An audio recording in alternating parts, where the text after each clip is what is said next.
अस्सलाम वालेकुम my dear friends and students. हम पढ़ रहे हैं सी शार्प और आज हमारा तीसरा ट्यूटोरियल है। इसके अंदर जैसा कि मैंने आपको बताया था कि हम जो है कुछ इंटीजर्स के बारे में, इसमें डेटा टाइप्स के बारे में हम लोग पढ़ेंगे। तो इसी के सिलसिले में सबसे पहले आज हम इंटीजर के बारे में पढ़ते हैं। इंटीजर क्या होते हैं? इंटीजर बेसिकली नंबर्स होते हैं विदाउट, यानी कि इसके बाद कोई पॉइंट वगैरह इसके बाद नहीं होता। जैसे 0 1 2 3 ये तमाम इंटीजर हैं, और पॉइंट 0 0.1 2.6 इस तरह से पॉइंट आते हैं, वो फ्लोटिंग नंबर होते हैं। और इसी तरह कैरेक्टर्स होते हैं।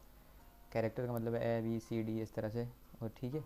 और उसके बाद स्ट्रिंग होती है, यानी कि आप यू कैन से वर्ड, जैसे आप होता है ना कुछ, यानी कि combination of different letters is called word. और इधर यहाँ पे जो है उसको ही हम कहते हैं स्ट्रिंग, ठीक है। तो आज हम अपना प्रोग्राम स्टार्ट करते हैं। जैसा कि हमने आज सबसे पहले इंटीजर पढ़ना है, तो सबसे पहले छोटा सा प्रोग्राम बनाता हूँ आपके लिए। यूजिंग सिस्टम, ठीक है। यूजिंग सिस्टम और क्लास का मैं नाम रख देता हूँ। क्लास हम चूँकि पढ़ रहे हैं इंटीजर, तो मैं इसका ऐसे ही लिख देता हूँ, INT प्रो, इंटीजर का, यानी कि हमारा प्रोग्राम है आज का, ठीक है। ये हमने इसकी क्लास बना दी, ठीक है। और इसके अंदर मैंने आपको अपना मेन मेथड जिस तरह से है वो हमने जैसे करते हैं वैसे ही करना है। स्टैटिक, चलो इसको हम पहले सेव कर देते हैं ना फाइल को। तो हमने सेव करना है, इसी के अंदर हमारा एग्जांपल के नाम से फोल्डर बना, उसी में हमने सेव करना है इसको हम लोग कर देते हैं ex2.cs, ठीक है, ओके। अब हमने यहाँ पे टाइप करना है स्टैटिक void main, ठीक है। तो ये हमारा इस तरह से बन जाएगा मेन मेथड। तो इसके अंदर हमने लिखना है, सबसे पहले हम इंटीजर लिखते हैं a, इसका हम कहते हैं num1 num2, ठीक है। आप इसको यहीं पे इसकी वैल्यू भी दे सकते हो, जैसे is equal to 10 is equal to 30, ठीक है। तो आप इस तरह भी दे सकते हो। और उसके बाद अगर आप यहाँ पे ना दो, तो एक ही लाइन में आप वेरिएबल डिक्लेयर कर दो और उसके बाद नीचे जाके उनको डिफ़ाइन कर दो। मैं यहाँ एक और वेरिएबल करता हूँ सम के नाम से, ठीक है। अब समझ तो गए होंगे कि मैं एक नंबर यहाँ पे लिखूँगा, फिर दूसरा नंबर लिखूँगा और उसका सम करके उसका रिज़ल्ट दिखाऊँगा, ठीक है।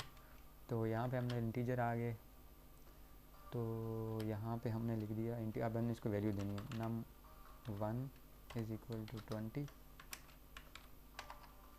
num2 is equal to 30 and okay, and sum is equal to num1 plus num2, सही है।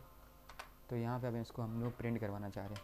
प्रिंट करवाएंगे हम इस तरह से कंसोल डॉट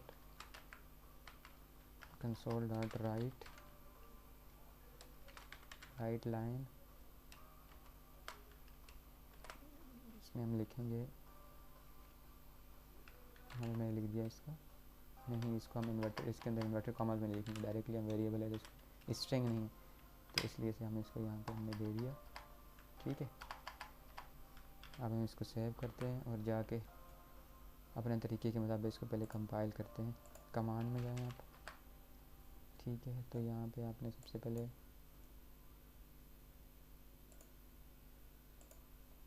इसकी डायरेक्टरी में जाएं, CD हम लोग गए यहाँ पे, सी में गए, सी डायरेक्टरी CD एग्जांपल में आप जाएं। तो एग्जांपल में जाने के बाद आपने क्या करना है, नेक्स्ट स्टेप आपका, यहाँ पे हमारी फ़ाइल है, पहले हमने लिखना है CSC यानी C शार्प कंपाइलर, और उसका हमने फ़ाइल ये example2.cs, ठीक है। तो इसने क्या दे दिया, एरर दे दिया इतने सारे, क्यों बोल रहा है आपका इसमें प्रोग्राम में कुछ एरर्स आ रहे हैं। तो हम देखते हैं क्या एरर है।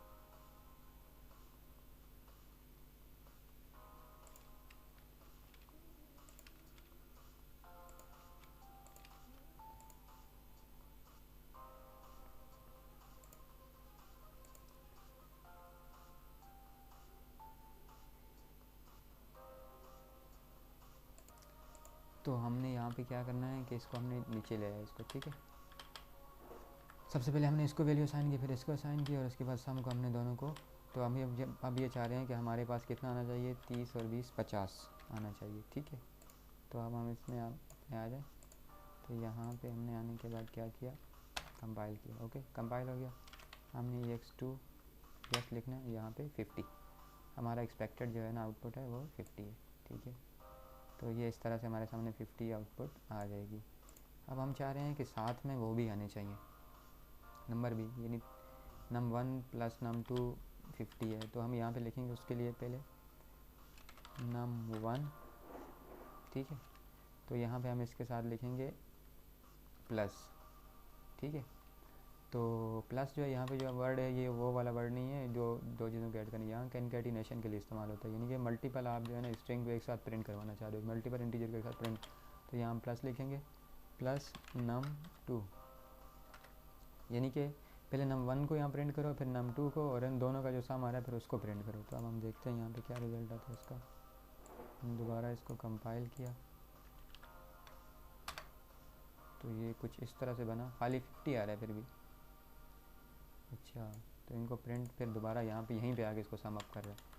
तो लिहाजा हम यहाँ पे बीच में से जो है ना एक काम करते हैं, यहाँ हम प्लस लगा के बीच में एक इसको खाली स्ट्रिंग या ये दे देते हैं num1, यहाँ पे हम लगा देते हैं अपनी तरफ से प्लस लगा देते हैं अंदर स्ट्रिंग के अंदर, ताकि हम चाह रहे हैं कि num1 प्लस num2, और यहाँ पे भी हमें प्लस लगाना पड़ेगा क्योंकि हमने यहाँ पे कंकैटिनेशन हो रही है हमारी, ठीक है।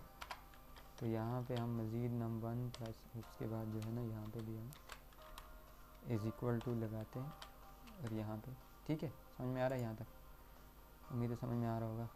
तो ये हमने इस तरह इसको सेव करना, फिर दोबारा हमने यहाँ पे आना। अब इसको दोबारा हमने कंपाइल करना है, रीकंपाइल, हमने कंपाइल कर लिया। उसके बाद एग्जाम्पल ये जैसे हम चाह रहे थे वैसे ही आया, 20 जमा 30 इज़ इक्वल टू 50, ठीक है। तो इस तरह यूँ हम इसको जो है ना प्रिंट कर सकते हैं। अच्छा, अब मैं छोटा सा यहाँ पे एक और प्रोग्राम आपको बनाता हूँ इस तरह से कि हम स्क्वायर का एक प्रोग्राम लिखते हैं यहाँ पे, ताकि हमारा एक स्क्वायर भी यहाँ पे आए, हम चाह रहे हैं, ठीक है। तो स्क्वायर के लिए हम इन्हीं दो का नंबर का हम जो है हम ये चाह रहे हैं कि यहाँ पे एक और नंबर हम डिफ़ाइन कर देते हैं इंट num3 के नाम से, ठीक है। और num3 को हम यहाँ पे वैल्यू असाइन कर देते हैं num3 इज़ इक्वल टू 4। तो 4 का हम स्क्वायर लेंगे तो क्या आना चाहिए, 16। तो यहाँ पे हम इसका जो है ना हम चाह रहे हैं कि 4 का स्क्वायर यहाँ पे प्रिंट आना चाहिए। तो यहाँ इसी को नीचे दोबारा मैंने कॉपी किया, ये यहाँ पे मैं लिखता हूँ num3 नहीं लिखता, यहाँ पे मैं लिखता हूँ SQUARE, स्क्वायर ऑफ, मैंने यहाँ पे लिखा स्क्वायर ऑफ प्लस लगाया, यहाँ पे मैंने नंबर प्रिंट करना है वही वाला ना, स्क्वायर ऑफ num3 यहाँ पे प्लस लगाया कंकैटिनेशन के लिए, और इन्वर्टेड कॉमा से मैंने लिखा num of square of num3 is equal to plus, यहाँ पे मैं लगाता हूँ, क्या करना हमने ब्रैकेट के अंदर हम लिख देते हैं num3 इंटू num3, ओके। तो इसको हमने यहाँ से इसको ख़त्म कर दो। तो अब इसको मैंने सेव किया, मैं कमांड पे आओ, तो यहाँ पे अब इसको दोबारा रीकम्पाइल करता हूँ, कंपाइल हो गया। उसके बाद इसको एग्जांपल दे, ठीक है। अब ये देखें 20 plus 30 is equal to 50, square of 4 is equal to 16, जैसे हम चाह रहे थे वैसा ही बिल्कुल इसने आउटपुट दिया, ठीक है।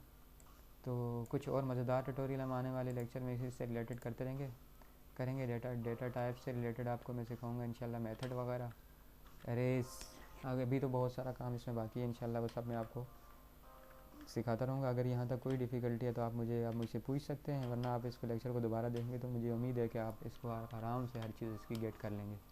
ठीक है, तो जुड़े रहिए हमारे ट्यूटोरियल के साथ।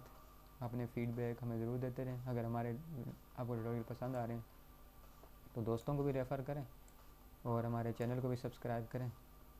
तो ठीक है, इंशाल्लाह आने वाले ट्यूटोरियल में मज़ीद कुछ स्टफ़ के साथ फिर हाज़िर होऊंगा। तब तक अल्लाह हाफ़िज़।